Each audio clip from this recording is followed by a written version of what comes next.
All right, hey, what's going on, my friends? Welcome to Quarantine with Chris. I am so glad to see you. I mean, I can't see you, but I know you're out there, so you can see me. I'm doing good. I hope you are too. I hope you're staying safe.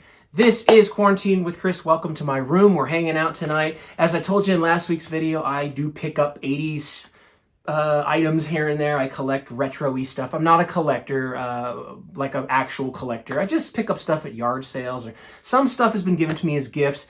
And I asked you guys, what would you like to see from me other than new music? And you said you'd love to see some of my 80s music collection. So let's just dive right in, baby. Are you ready? Here we go. I'm going to start with vinyl. I have some fun vinyl. The first couple items here are some of my favorites, so we'll start there. This here, let's go. Scritti Politti. Boom. I don't know if you've heard of this band. They were amazing. This is the Cuban Psych album. It's fantastic. If you are a keyboard or synth person out there, guy or girl, you got to check this out. Their synth production was crazy. A guy named David Gamson. A couple years later, they came out with an album called Provision. Absolutely fantastic. This one is special to me. Why? I don't know if you can see, but it says, "Happy birthday, Chris. Love Green, Gartside." Green, he's the man. I'm fanboying. He's a lead singer. I got his sig right there, baby. Pretty cool. All right, Ray Parker Jr., Chartbusters. This was an album that came out after Ghostbusters. Kind of hard to find. At least it was hard for me to find. Just cool. It plays off the whole Ghostbusters theme. It's got some fun songs on there. Kind of underrated, really. I always felt Ray Parker Jr. was underrated after Ghostbusters because everybody knows him for that. But he did all this other cool music that came out in the following years. So I dig it. Okay, don't know if you've heard of this movie. This is from 1985, I believe. This is Young Sherlock Holmes. It was a Steven Spielberg production. He didn't direct it. He just produced it. And the score, I'm going to mispronounce the guy's name, Bruce Broughton. The score is beautiful. It's so beautiful. You can pop this baby on and just listen to it, and the music is just fantastic. The themes and everything, incredible. One of my favorites. Okay, I know it's not Christmas, but this is another rarity I have. Christmas in the Stars, the Star Wars Christmas album. It actually came out after the original release of The Empire Strikes Back, which I believe was like in 80... This would have been like 81 or something like that, or the Christmas after Empire Strikes Back. So I don't know that it sold all that well, but I listen to it every year. I love it. It's C-3PO and R2-D2 in Santa's warehouse, and they're just hanging out. And they have this original Christmas music. It's wonderful. Love it, love it, love it. Billy Idol, Rebel Yell. Come on, you can't beat it. Okay, if you know this band, you and I are soulmates. Breakfast Club, not the movie. This was the band that came out. They only did one album. Bummer. I wish they did more back then. But wonderful dance album. Stephen Bray, who worked with Madonna, so it's got some of that Madonna dance floor, early 80s vibe to it. I just love every freaking song on this record. It's wonderful. Check it out. Culture Club. You know Boy George, Culture Club. Color by Numbers. Love it. Love it. Great stuff. This is getting into more like the breakdance stuff. The Daz Band joystick. I love the back because it's got all the guys on here with their little funky keyboards and stuff. So fun. Love, love, love it.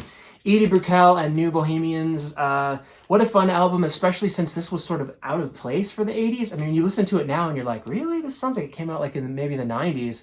It's a little more almost alternative-y and definitely not as fun and boppy as a lot of 80s stuff. It's a little more reflective. So great stuff, though. Great songwriting. The Eurythmics. Come on, baby. The Eurythmics. I mean, they had so many good albums. But I love the cover. It's just simple. It's striking. Boom! Vinyl, baby. The fun you can have with vinyl. I will add, I don't actually have a real quality record player. You probably saw it in the earlier clip. I have the Superman record player that I got at Hastings. It's a piece of crap, but the Superman logo is really cool. The record player doesn't play worth a rat's crap. But at some point, I do want to get an actual decent turntable, hook it up to a good sound system, and spin some of this stuff. You know what I'm saying? Foreigner. Just another really cool album cover. The girl and a bunch of urinals. I don't know what they're trying to say, but it's striking. It's like, whoa, dig it. The Go-Go's, Vacation. I love the Go-Go's. Vacation, dude. Madonna with her iconic album cover, like a virgin. Michael! Got some Thriller going on there. You can't beat Michael. Oh, Whitney. There you go. Another great album cover. It's just her, you know. She's smiling. She's just full of the 80s and loving it. And so am I. Cool. So I do have another like whole case of records, guys, but it would take forever to go in. So let's keep moving. I've got some 45s now that I thought were fun. Check this out. Milli Vanilli. Come on, girl. You know it's true. Crazy. This is another band. If you've heard of them, we're soulmates. Pepsi and Shirley. Pepsi and Shirley actually sang with George Michael and Wham. And then I think they were backup singers, and then they branched off and did their own album. I had the album on CD, couldn't find it on vinyl. I think you'd have to like get an import. It's probably pretty rare, but have the single, one of their singles, really cool. I love the way they dressed, and it's just, you know, very super crazy fun 80s. So Monkey, George Michael, great George shot there. George looking all cool and doing his thing. We Are the World, the USA for Africa song. Found that at a yard sale, 25 cents. The original Eye of the Tiger, Survivor, Rocky 3. Too cool. Yeah, my Stallone needs some work. Madonna, I found this. There was unfortunately no cover for it, but this is Madonna's True Blue. And the 45 was actually printed like this with the blue. It was really cool. So, makes a nice Frisbee too. Okay, so let's do a couple cassettes. This one is one of my favorites. This is Prince. It's the Black Album. It is literally just black. There's nothing on it. There's nothing inside. You get the song titles on the cassette. Some great jams in here. Le Grind, When Two Are in Love, Super Funkacalifragisexy. This is Prince's album that was like a bootleg album, and he told people back in the day not to buy it. And I got a hair in my mouth. I forget the whole story behind it, but he said he felt like he was possessed with an evil spirit or something when he made this album. It was like an angry album, kind of a backlash toward the record labels that were trying to screw him over and all that stuff. And so he made this. Only Prince could just, you know, bat out an amazing album and just shelve it. But that's kind of what he did. Well, it eventually came to light, and they eventually printed. And I was lucky enough to find this one. So one more cassette. This is a band called Times 2 that I really dig. And they're a late 80s band. You probably never heard of them. They have a great song on here. One of my favorites, called 3 and a 2 Don't Go. 3 and a 2 don't go. Oh no, it's elementary as can be. Da, da, da, da. It's just super boppy and fun, and, you know, just one of those. I can't even say it's a one-hit wonder, because I think it might have been released as a single, but just one of those bands nobody knows about. I found them, and I love them. Now check this out. This is an A-track of the Beach Boys, 15 Big Ones album. An A-track. Yeah, these were prior. If you don't know what an A-track is, these came out prior, I believe, to cassettes. Maybe during, but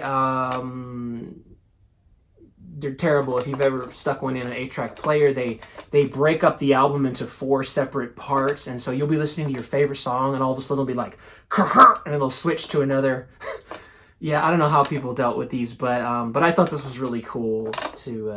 It's like a little mini. It's like the love child of an album and a cassette, and there's this little thing pops out. So some of you had asked. I don't want to go all day here. I got a couple more things to show you though. I watch a lot of DVDs and Blu-rays and stuff that are 80s as well. Of course, a lot of those you can buy. They aren't rare or anything, but I did pick up a couple here that I thought were kind of hard to find-ish and fun to mention. This is Date with an Angel. I don't know if you've ever heard of this movie. It stars Phoebe Cates, who did Gremlins and Fast Times at Ridgemont High. It's a fun little movie, and I love it. And it's really hard to find. And I actually had to, I don't know if you can see this, but I spliced together like the cover. They did this horrible generic, like more modernized cover, and I found the actual one sheet. And I forget where I found this at, but I like put it on the DVD. So this is the actual poster from the movie, what it should look like that. So if they released Date with an Angel again, 2020. Like, please put the actual cover and not that Hallmark looking thing that makes it look really boring.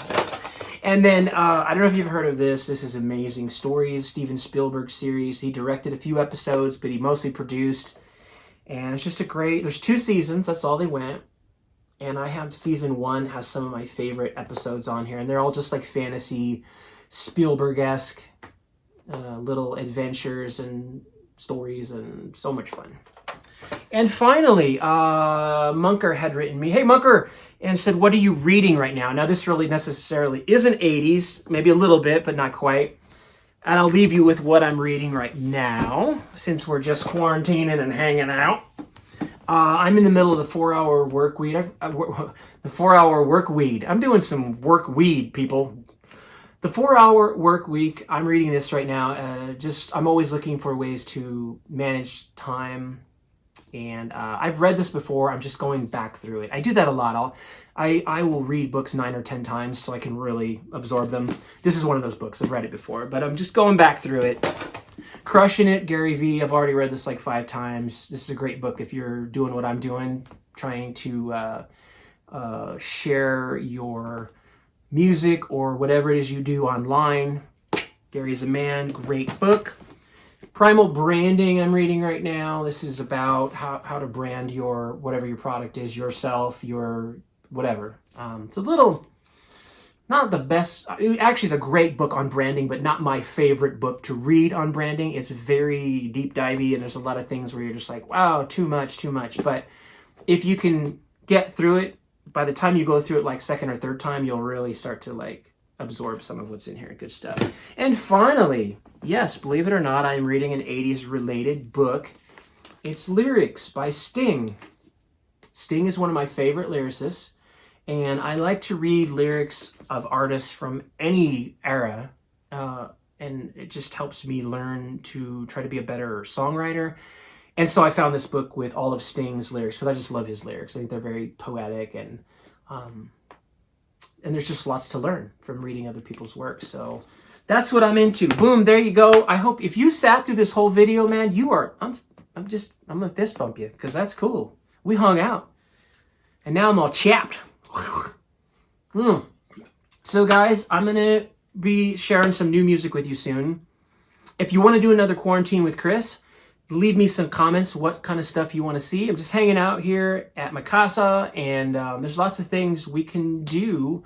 I want to keep you engaged. I want to keep you entertained. I know a lot of you are home from work, and you know we're all kind of going to the internet to just be entertained and blow some time. So I'm here for you. I'm working on a ton of music though, and that's coming next. But yeah, let me know. Let me know your thoughts. Thank you for watching this, and I will see you soon, my friends. Stay safe.